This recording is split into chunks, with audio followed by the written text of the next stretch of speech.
Hey everybody, it's Tiffany from Quilters Workshop, and today I just wanted to take a little sidestep away from quilting and talk about loom knitting.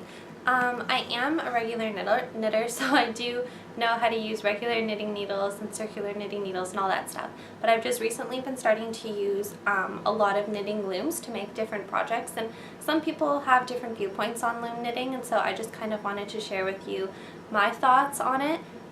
One, I think it's really awesome for teaching people how to knit who haven't knitted before. The tension is a lot easier to keep consistent, and it's a lot better to keep your stitches accurate, and as well it hurts your hands a lot less, because I know if you are suffering from arthritis or if you're just doing it for extended periods of time with regular knitting needles, it does make your hands really sore, and this helps a lot. So the different kinds of looms you can get are the round knitting looms, and these come in a set. All of my looms are the brand Loops and Threads, which you can get in Canada at Michael's. I know in the States they have ones called Nifty Knitter looms, but these are the Canadian ones. So you can get round knitting looms, you can get rectangular knitting looms, and again these ones come in all different sizes. And every time that you purchase a loom set, you do get your loom hook, or you can also use a crochet hook if that's more comfortable for you. You get a yarn needle and your instruction booklets.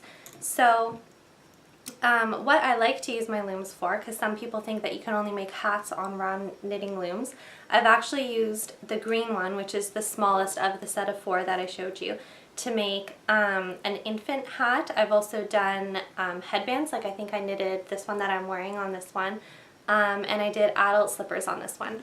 There's also a loom called a flower loom, and this is, I guess, designed to make little flowers or other embellishments that you can put on hats or other garments that you've made. And this only has 12 pegs on it, but I actually was able to knit a little pair of baby booties on it, so that's just another use for it. I've also done little baby headbands, and these little coffee cozies are really popular lately, and there's a lot of tutorials and stuff for them online, but they're really simple to do on a loom. The other interesting thing is that you can make a flat panel on a round knitting loom. So for example, if you wanted to make a dishcloth or a pot holder or a trivet, you could just pick your starting point and work your way back and forth instead of joining all the way in a round, and you'd be able to make a flat panel on any size of a circular loom, which is really good. And you can also use the rectangular ones, of course, to do a flat panel by working your way back and forth in a U shape, so your width would be this length twice. Or if you went all the way around in a circle, you could make like a cowl or an infinity scarf, or anything in a tube shape, I guess, whatever you're after.